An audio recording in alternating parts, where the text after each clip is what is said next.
Hizi ni ripoti za Kadi News 24 na mimi ni mtu wako naitwa Kadislaus Ezekiel, moja kwa moja kutokea hapa Katubuka. Baada ya hapo jana wananchi kuendelea kupaza sauti wakitaka serikali kuchukua hatua kufuatia nyumba zaidi ya 74 kuvamiwa na maji, lakini pia barabara hizi nazo kufunikwa na maji. Leo hii kamati ya ulinzi na usalama ikiongozwa na mkuu wa wilaya ya Kigoma Daktari Rashidi Chuachua amefika eneo hili na kuzungumza na wananchi, kwanza akisikiliza kero hizi za wananchi na kisha kutoa tamko la serikali. Na kumbukumbu, wewe ulivyokuja kujitambulisha pale ulituambia hivi, jamani, hili swala lenu lipo serikali kuu, vuteni subira. Mheshimiwa mkuu wa wilaya, wewe ni binadamu, sisi ni binadamu. Maumivu tunayopitia humu huyajui. Tumeenda kupanga nyumba lakini watu wanafukuzwa kila siku. Kuna watu walikuwa wanalima michicha wanasomesha watoto mpaka chuo kikuu. Lakini leo hivi, Mheshimiwa mkuu wa wilaya, ulikuja siku ile mpaka leo hivi tatizo limejitokeza mara ya pili ndio unakuja sasa kutusikiliza tena. Hivi hamtuonee huruma? Juzi hapa Iringa mafuriko yametokea pale, nyumba zimeuzuliwa, serikali imeenda pale wakaambiwa kwamba tutawapa vifaa vya ujenzi na hela ya kujikimu na vyakula walipewa. Hapa kuna shida gani? Kuna kitu gani kimejificha Mheshimiwa mkuu wa wilaya? Tuoneeni huruma, ni sisi binadamu vile vile. Kwa nini tutaseka vitu miaka miwili? Humu kuna nini? Kuna kitu gani kimejificha humu? Dokumenti tunazo, hata sasa hivi ukitaka tutakuletea. Tunakuwa tunalalamika. Kwa nini hatusikilizwi? Sisi kubwa tulikuwa tunaliomba, kwa sababu hizi taarifa tuliwahi kuzisikia kwamba kuna swala la kutaka kuyaondoa haya maji, kuyahamisha haya maji. Na uwezekano huo upo, kwa sababu swala hilo likisha tamko na serikali haiwezi kushindwa kitu chochote. Kwa bila shaka haya maji yatafanyaje? Yataondolewa hapa. Lakini sasa tumeona muda unakwenda na mvua ndizo hizo zinazidi na maji ndio yanaongezeka, na hata pale ambapo maji yalikuwa hajafika sasa yamefika, jambo ambalo tunaliona kwa kweli kwetu ni hatari sana. Ndio maana tukaona tuanze kulalamika. Bila shaka viongozi mtakapokuja na kuona hali kama hii, bila shaka mtatuhurumia, kuona wazi kwamba hawa watu wanapaswa kusaidiwa. Hilo ni la kwanza mheshimiwa.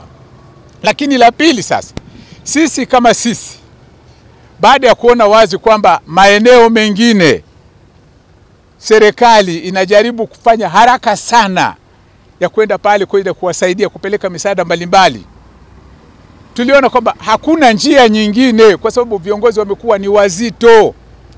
Hawataki kufika na kuzungumza na wananchi na wale wahanga kwamba je, mmeathirika kiasi gani au mna matatizo gani au msaidiwe kitu gani. Ndio maana tumeona kwamba tufanye swala kama hili. Bila shaka tuweze kuwaona viongozi.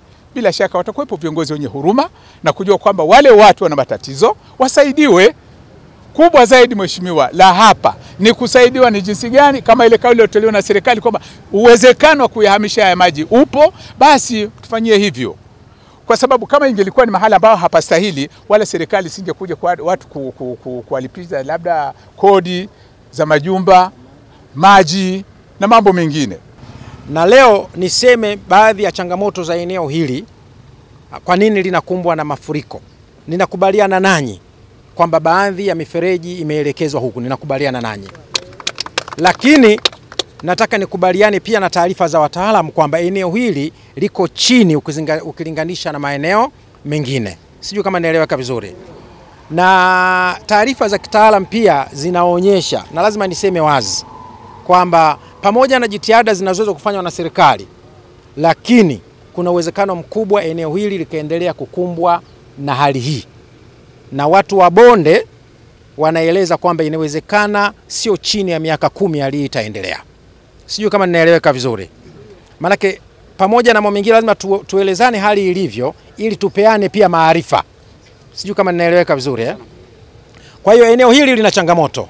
Liko chini, maji mengi yanakuja huku, na changamoto hizo zinaweza zikaendelea kadiri mvua zinazoongezeka. Hata hatujui kesho kitatokea nini. Kwa hiyo hili ni jambo muhimu sana wananchi mlifahamu. Lakini ni kweli pia kwamba eneo hili lina miundombinu mingi ya serikali. Eneo hili lina uwanja wa ndege.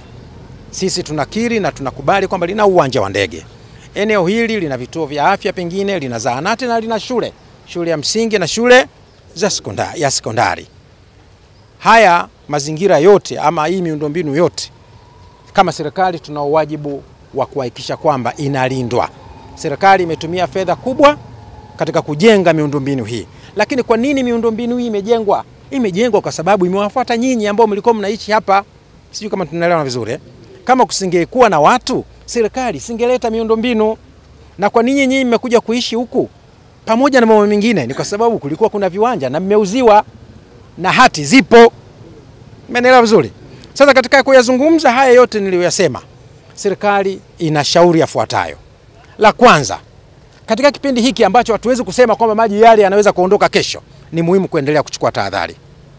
Sijui kama ninaeleweka vizuri, kwa sababu hata tufanyeje hatuwezi kusema kwamba kesho maji yale yanaweza kuondoka.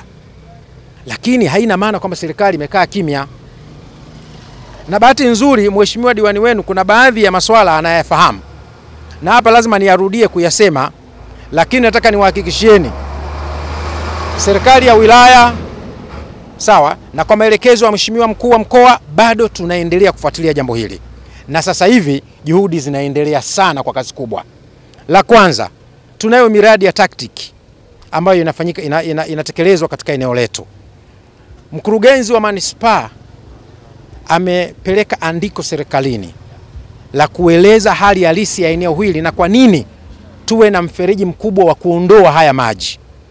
Na andiko limepokelewa na utaratibu huo umefika mbele zaidi, kwa sababu hata wahandisi wa tactic walikuja kwa ajili ya kufanya tathmini ya taarifa ya mkurugenzi.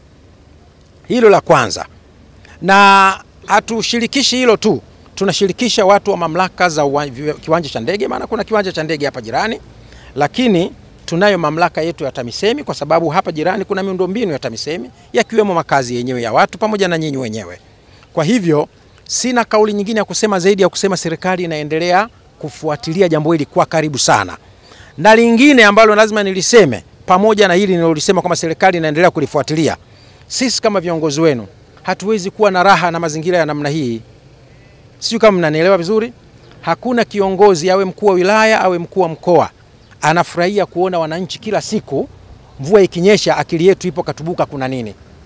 Mimi mvua, taarifa nimepata jana kwamba zile mvua zimeleta madhara mpaka barabara hii haipitiki kwa sasa.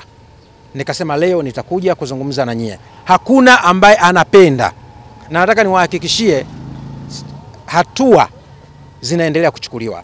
Na mimi nafuta kauli ya kwamba kuna baadhi ya viongozi pengine wanakebehi. Nasema hilo ni kosa. Umeelewa vizuri? Hapa kuna hati, wananchi mna hati za kukaa katika eneo hili. Na kama mna hati, mna haki ya kulalamika. Umeelewa vizuri? Kwa hiyo mimi kwa kifupi sana nitoe maelezo nirudie tena maelezo niliyoyatoa. Ni kweli hapa kuna changamoto. Miundo mbinu ni kweli kabisa ina changamoto kutokana na wingi wa maji, lakini pia ni kweli hata wale waliojenga barabara na wale waliojenga miundo mbinu mingine, eneo hili halikuwa na maji, ni mabadiliko tu ya hali ya nchi, mabadiliko ya hali ya hewa. Light kama eneo hili lingekuwa hivi hata nyinyi msingekubali kuishi. Na nikiwaangalia wengine naona ni wazee, inawezekana na miaka zaidi ya 40 mko hapa. Lakini jambo hili lilikuwa lijafanyaje? Halijatokea. Sasa utaratibu wa serikali ndio huo unaendelea. Na mimi nimekuja tena kusema. Nimesikia mheshimiwa diwani anasema pengine tuna hofu njia inaweza kufungwa. Sasa mimi nauliza tu. Sasa kama tukiacha ikiwa hivyo ilivyo, halafu pale chini hatujui kama kuna makalvert, hatujui kama kuna nini, isipofungwa watu wakipita, si wanaweza kupoteza maisha? Sijui kama naeleweka vizuri. Hili pia ni jambo ambalo linatakiwa liwe la kwetu. Tunajua itakuwa ni changamoto katika kutumia njia hii. Lakini tuna njia nyingine. Tuache watu wapoteze maisha? Haiwezekani. Sijui kama naeleweka vizuri. Nimeambiwa kuna barabara mbili. Kuna Ujiji, kuna ya Baptisti na kuna barabara nyingine ya kutokea Ujiji na Kawawa, si ndio? Tumeambiwa kuna barabara mbili. Lakini nimeambiwa pia barabara hizo sio kama zipo katika hali nzuri sana. lakini angalau zinaweza zikapitika.